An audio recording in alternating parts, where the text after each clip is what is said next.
And I think we're ready, yes? So the impact of trauma on parenting. First of all, I want to acknowledge that some, not all, but some of this information comes out of a program called FIT, Family Informed Trauma Treatment Center. It comes out of the University of Maryland, and they are one of the National Child Traumatic Stress Network centers. And their content throughout this presentation will be labeled by those little white boxes that you see on the left that says FIT and on the right that says NCTSN. So trauma, it's really difficult to talk about trauma at all without acknowledging the ACE study. The ACE study really ripped the lid off of how we define trauma and how we look at trauma. And the thing that made the ACE study really different was that third column, household dysfunction. Prior to that, we had a fairly good grasp on child abuse and child neglect and how detrimental that was. We didn't have the brain or the neuroscience around that, but we did understand that those were negative childhood experiences, and thus the child welfare system was designed to help protect children from those specific things. When the ACE study included household dysfunction in its survey, it brought into our perspective the context in which a child lives. And so the things that are listed under household dysfunction, like mental illness and incarceration, don't have to do as directly with the child. It has to do with the people with whom they live. And so, for instance, the mental illness in the original ACE study was focused primarily on whether the mom, who was the caretaker, had depression and was able to function well as a parent, or even if she was suicidal. Of course, the mother being treated violently is domestic violence, and we know that domestic violence can go in all directions. It is not always or exclusively directed at the mother. And so some things have evolved and changed a little bit since the ACE study, but it really was illuminating to begin understanding that the things in context, the things in the home, had such a detrimental effect. So the way the ACE study, probably this is the most common graphic from the ACE study, where adverse things happen to you in childhood and it disrupts your neurodevelopment, which leads to additional risky behaviors. And that's a bit of a problem for us because a lot of times our clients, our consumers are blamed and said, well, it was tough enough that you grew up in a home with some abuse. Do you have to be an alcoholic too? Or do you have to, have criminal tendencies too? And eventually, through all of hundreds of studies that were launched by the ACE study, a very clever intern around the table said, maybe these aren't additional problems. Maybe these are the solutions. And that is exactly what was happening. Your brain, when it gets redeveloped or developed under stress, really commands that you behave in certain ways, and they're very standard ways. In general, you behave more impulsively, more aggressively, and more self-centered. And thus you get all of these negative behaviors. And a lot of times, decades ago, these negative behaviors are why people were taken to treatment, or why children were brought in for treatment, because parents would bring them in and say, make my kids stop being aggressive, or stop shoplifting, or stop whatever it was they were doing. And the truth was, we did not fully comprehend the underlying trauma that had disrupted the neurodevelopment and created those behavior patterns. When you have those sorts of behaviors and that underlying trauma, the outcome is disease, disability, and social problems. It's not, it's hard to draw an absolute direct line, but it is very, very common for these folks to have all of those problems later in life and ultimately in early death. And we're not talking about a few months or a year here. 1 to 2 decades is generally the early death situation when you have ACE scores of 4 or more. So this is a slide from the FIT program. And if you look at the second column, it says B moms. sample, that is a sample of mothers that they worked with in the Baltimore area. And one of the reasons I like this slide is because if you look at the first column, it says that only 15% of the women in the initial sample had 4 or more. And that is not realistic in our populations where we are focused. Populations of behavioral health, populations for developmental disability, populations for children struggling academically, and definitely healthcare populations where they have long-term diseases and disabilities. That second column is far more representative of the client populations that we work with, where 60% or more of the population is likely to have 4 or more. Now I'd like to remind you that these are the moms, not the kids who were probably identified for intervention or treatment. And so one of the things, I like the quote on this slide as well, one of the problems is when I go around and train on trauma around the state and ask provider populations, what percentage of clients that you're working with do you think you have 4 or more ACE markers? And overwhelmingly, the response is somewhere above 90%. So why does it say 60% there and 90% when we dig in and do the work? Well, a lot of times that quote rings true. A lot of the families say you don't look at it like trauma because it's everyday life. So once you have a certain amount of trauma and more trauma visits you, you begin to minimize it and to not identify it as trauma or as big a problem as it actually is. So why do we want to focus on parents' traumatic experiences anyway? They technically aren't our client when they come into the child system. However, when parents experience trauma, especially their own childhood trauma, it affects their child rearing. Now, this can happen in both positive and negative ways. If you suffered some particular abuse as a child and you grow up and have your own children, you may go out of your way to make sure that your child never is in that situation or never suffers that abuse.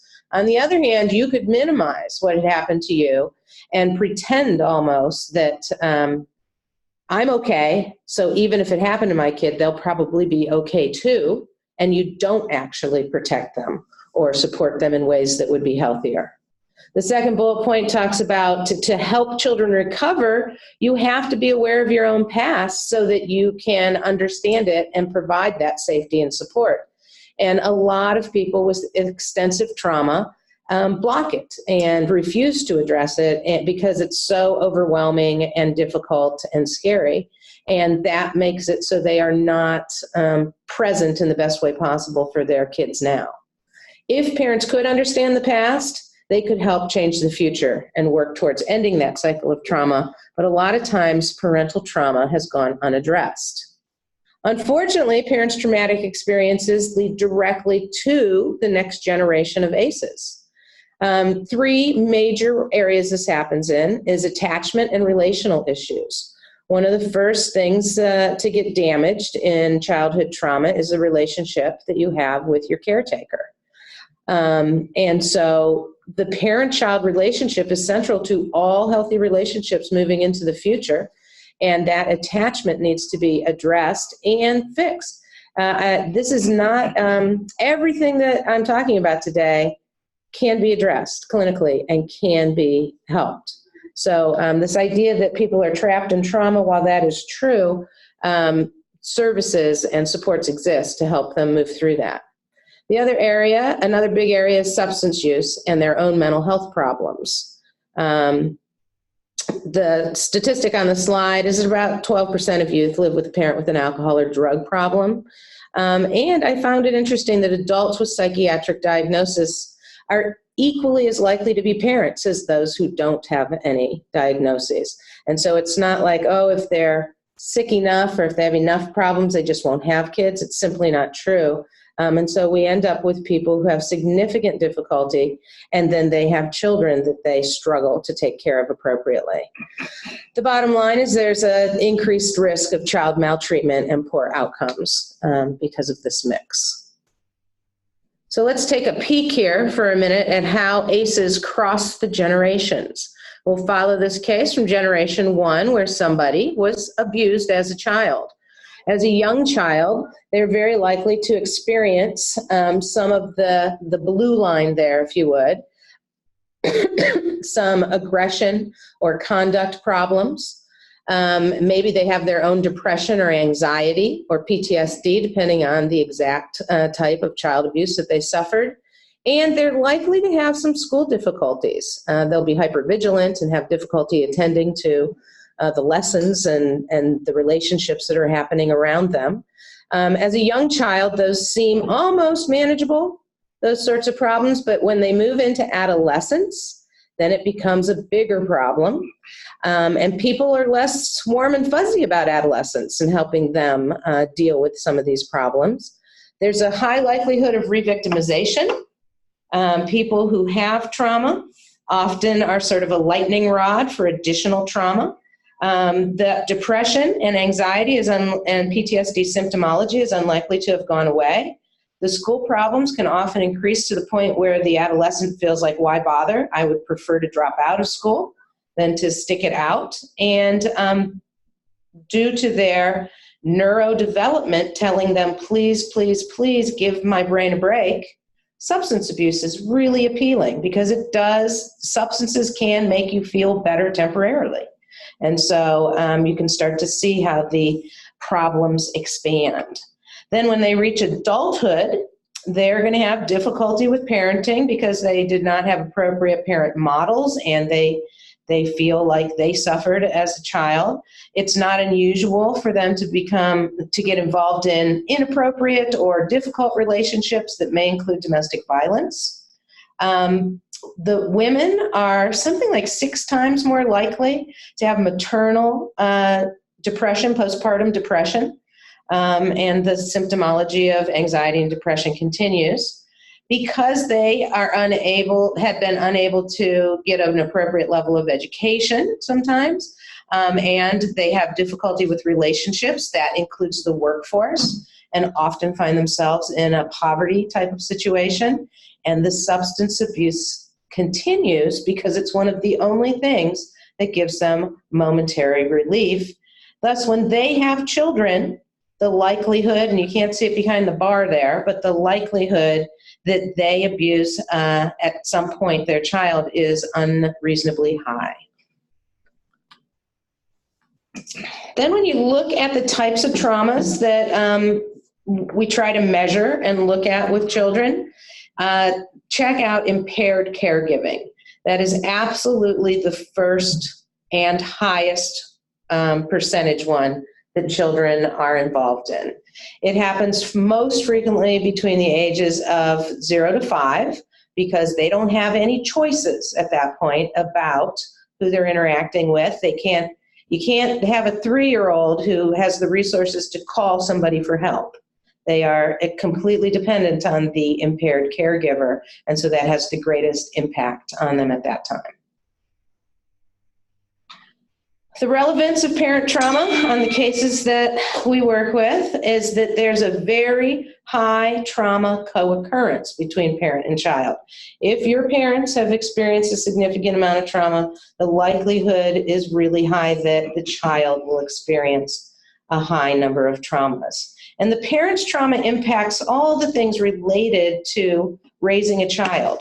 Attuning with the child, what kind of child rearing practices they use, whether they have any capacity to be protective, the risk of maltreatment through discipline that is too harsh, the risk of a childhood disorder because they haven't had healthy attachment and because they're exposed to all of these other negative things.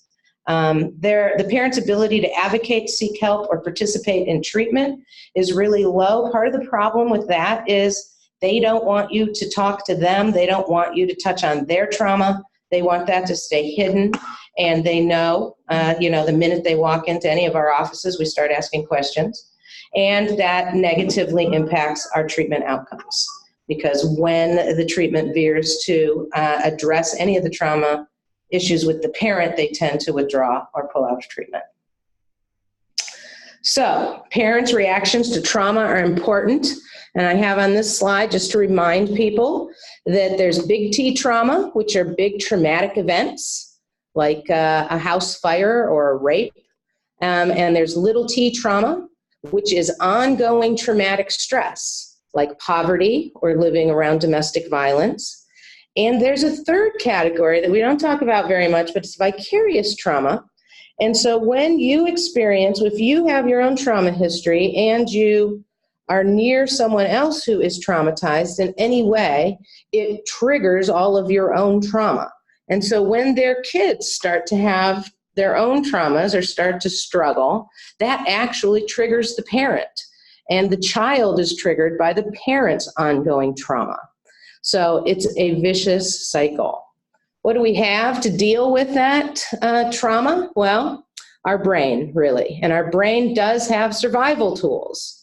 Our brain helps us to escape perceived threats and to do things that alleviate pain or distress. Those survival tools, unfortunately, often look like impulsivity, aggression, and self-centeredness. But these are absolutely neurally driven. Think of these survival tools as ways that any reasonable person would act in order to escape a threat or alleviate some pain. The brain response to trauma is,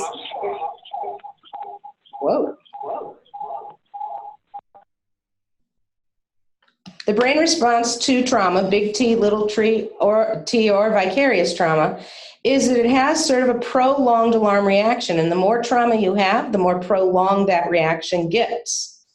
For instance, if there was a loud boom, everyone would have a little alarm reaction or a big alarm reaction. Those of us with minimal trauma history would recover quickest, and those of us with extensive trauma histories could take a very long time for our neural system and our hormones to settle back down. When you have those prolonged alarm reactions, it literally alters your neural system. So here's how your brain processes things. Input comes in. It comes in through your 5 senses and from your sensory somatic receptors inside your body. But input comes into your brain, and you have an opportunity to observe that input, interpret what it means to you, process about it, brainstorm ideas about how you want to manage or handle it, evaluate which of your brainstormed ideas might be a good idea, make a plan, and respond to the input that you're receiving. That is the brain under typical conditions. Unfortunately, when something dangerous like a trauma is happening, your brain has an express route. Well, that's not unfortunate. That saves your life, really. And that many of us know as fight, flight, or freeze. So you do observe something and interpret it as dangerous, and you take the express route of fight, flight, or freeze, and instead of responding the way you want to the situation, you have a reaction that is generated by your brain. When you have repeated stress or trauma, that express route becomes the main road. You eventually begin to lose your ability to process, evaluate options, make plans, and have planful responses, and you are stuck on the alarm system route and just overreact to everything. These are the parents that we're dealing with. Your stress response system, when it's chronically activated, is like its button is stuck on. They over-interpret threats. I think this might be the most interesting and important line in this didactic. People with extensive trauma histories over-interpret threats out in the world so that they don't have reasonable responses to reasonable things that are happening. No matter what's going on, they think that it's potentially dangerous and could be bad for them. This directly impacts how they behave, how they feel, and how they think. The long-term, there's a lot of data I've pulled out of this, but the long-term consequences of this is that they probably aren't able to solve problems as well as others. So when their children come to them and have a problem, they are going to overreact and not have a really planful way to respond to what's going on. These same people are often not able to concentrate well. And I don't know about you, but it requires a significant amount of concentration to do good work on a job, to participate in school in meaningful ways. Concentration is critical for our engagement with other people and our ability to think. They have lower levels of empathy, and their ability to relate to others is challenged. They're at risk of committing crimes or being victimized because those are reactions. When they're hungry and they can't find food, their brain will tell them to steal that food so that they can take care of it. They definitely don't trust that others are going to protect them because they have that historical perspective that they weren't protected before. And they tend to see the world as a very threatening place. They don't believe they can handle their own challenges effectively. And by the way, they don't think they're good parents. They feel like they can't manage the problems that their children bring to them either. And because of their dysregulated nervous system, they are constantly on alert, which is exhausting. So, parents' responses. They underestimate a child's exposure to violence. And I'm speaking exclusively of parents who have trauma histories. They underestimate that exposure. They turn a blind eye, if you would, and pretend that it's not as bad because they don't know what to do about it. They may be unaware or unable to attend to a child's internalizing symptoms. So when you look at a child and they're crying, you may think, oh, that poor child, they're really sad or they're upset or they're hurt. And they look at that child crying and think, I just want them to stop crying. Parents' traumatic reactions can create vicarious traumatic reactions within the child and vice versa, and we'll get to that in another slide here in a minute.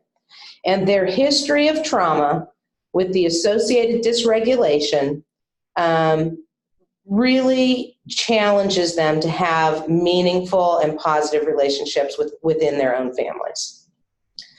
Here are some common types of parenting behavior that we see with these families. Chronic depression, very common in these families, can manifest as two distinct types of parenting behavior, either hostile and intrusive or disengaged and withdrawn. Neither of them good for healthy relationships. If you're familiar with something called servant return interactions, what that means is when somebody addresses you or says something to you, that's a serve, and you're expected to return.